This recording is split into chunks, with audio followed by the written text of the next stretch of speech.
Welcome back. This is module 8, and in this module I will introduce a totally new environment which is called Power BI. Power BI is a service that we provide as Microsoft. It's a cloud-based service that can provide the organization with a place to store dashboards and reports, all kinds of visualizations.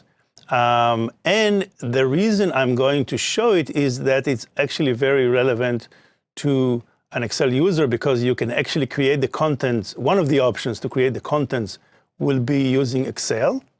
And even if you use one of the other options to create the content, everything you have learned so far in this series of modules will be relevant and will help you building this content, even if you're not using Excel, because the same data model, the same technology for queries, the same DAX expressions are actually the way you build the content for this service, which is Power BI.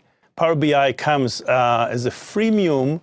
So there's a free model that you can start using it right away. In a few seconds, you can just sign up with your company email, get an account, and start uploading content and connecting to a variety of data sources. But then you can go and pay for a paying subscription, and then you get additional capabilities, more storage to store your models, and so on. Now, before I show you anything, I want to say that I'm going to show just a very narrow aspect of the capabilities of this service, because I'm actually showing the Excel part in it and how do you use Excel to upload into the server or the service. But this is not the only way. There are other ways to do that, and there's a lot of other functionality that you should learn if you want to learn more about and we will point you to a specific training just about Power BI. So I am here in the browser. I have nothing in the browser. And I'm writing msit.powerbi. MSIT is Microsoft IT, so I'm getting into our tenant in Power BI. And right away, I'm presenting with a dashboard that is actually showing data coming from, which should be familiar because it's actually using the same model that I created with Excel. So what I did, I uploaded to the service the Excel in a way that actually the service is now using the data model with its connections, with its expressions, DAX expressions, everything I did, but not the visualization. It just, in the way I uploaded it right now, I am just using it as the data model. And on top of that, I was able to build two entities. One is dashboards, and this is a dashboard, which is it's made of those elements which are called tiles. And you can see right away that their variety of visualizations is beyond what you can do with Excel. For example, showing data on a map, or using this tree map when it shows the area for each one of the manufacturers, which represents the relative size in sales and so on. So this is the dashboard. And once I click, now the dashboard can contain tiles coming from different reports connected to different data sets. You can have, and the list of data sets is really a large one. If I want to add a new data set, just to show you list of things that you can draw data from, it's a very, very long list. So, and I'm not going to go into any of that. Actually, the source I was using is a model in Excel. But if you want to, you can add, and if you go back to the my area and to the dashboard, so I was saying that the dashboard can contain tiles coming from and connecting to any one of these sources. Once I click on a tile, by default, it takes me to the report from which this tile was coming from. And the report, again, here I'm just browsing it, but in a moment I will show you how can I edit it. Now, for example, here I have a slicer that I can select a different year, and all those other elements respond to the slicer. Another element here, another capability is to click on one chart, and by clicking on one chart, I see the effect of this chart on the other. So any chart can be used as a slicer against all the others. This is called cross-highlighting. If I want to, I can go into, because I'm the owner of that, I can go to an editing experience and start editing this report. And you can see here the list on the right side, the variety of the different visualization types, including this kind of map in which each element is a circle representing the size of one of the measures, but there's also another. So I can go here and change its visualization to something else. For example, to this kind of map in which the area is actually colored, and the intensity of the color represents, again, the measure that I want to visualize. And I can switch it to just a table with the numbers and so on, to any one of the other visualizations. So now you can see, even maybe with more ease, if I click on USA, you see how USA affects all the other charts. This is a very important property of this environment, which is based on a technology called PowerView. So this is the chart, the report.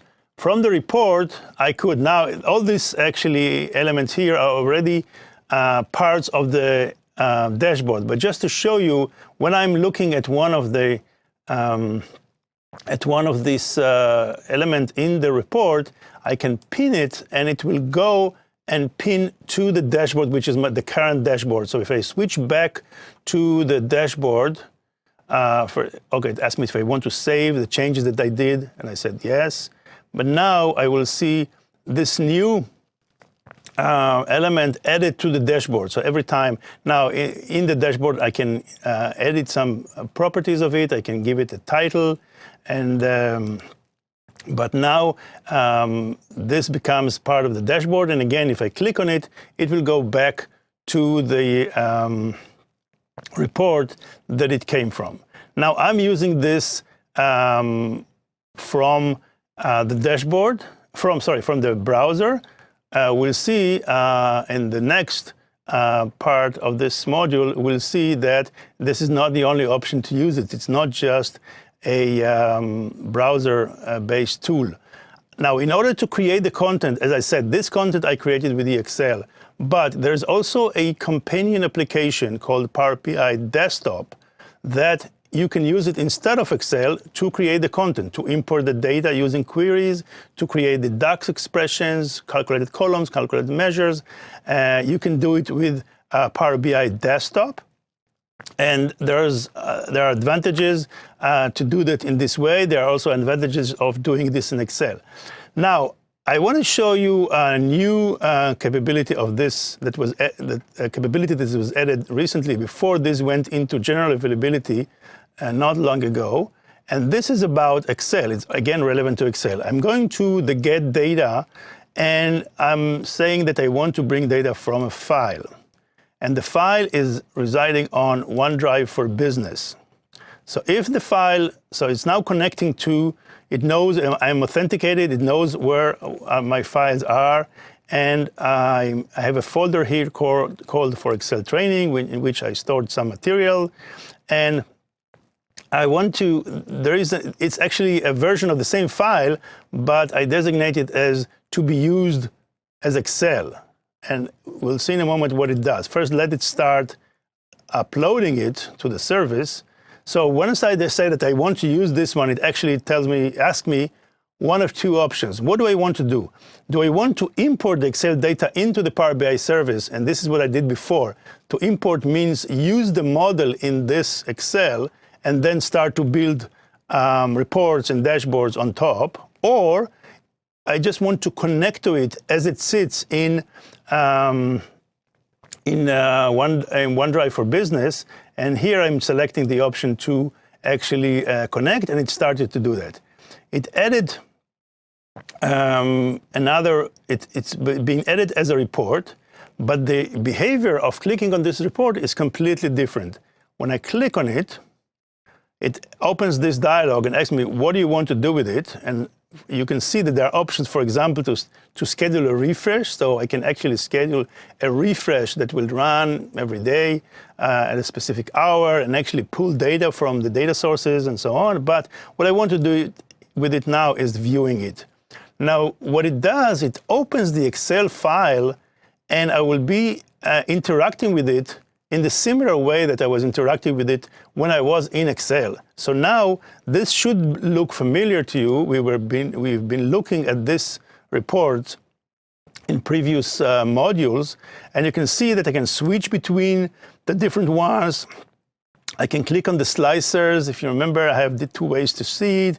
I can go back here, select another year. So all the slicers, all the functionality is available to me, only that now I am actually opening this Excel from the browser and using a technology that we had for quite some time called Excel Services or Excel Online. And it's only that it's now integrated into the experience of Power BI.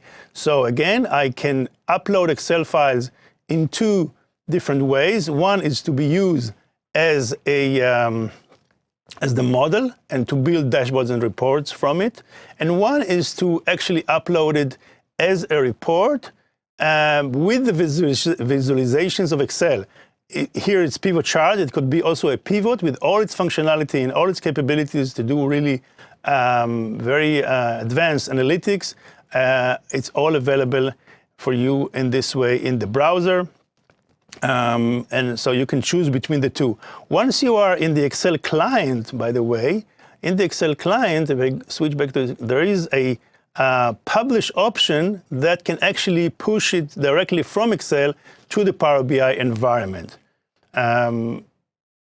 So to summarize, I've shown you, I need to show you one more thing in the Power BI, because it's really like the highlight of what we can do with this model once it's there. It's something called, you see here, there is an area that says ask a questions about the data. So if I start saying our share, which is, am I in the right? Yeah, our share by year and country. So I can start writing this English statements, and it will create visualizations for me on the fly, knowing the metadata, the names for the measures, the names for the different dimensions, different fields. And it's a very, very powerful way for business users to start asking their questions and getting things beyond what was presented to them by the author of the dashboard or the report. And this is something that you can play with. You can just open an account right away, get some of the sample dashboard without even uploading anything, and start playing with these technologies and see for yourselves how powerful this is in creating visualizations on the fly. Okay, we have just one more to go, which should be, we'll keep as a surprise for the next module. See you there.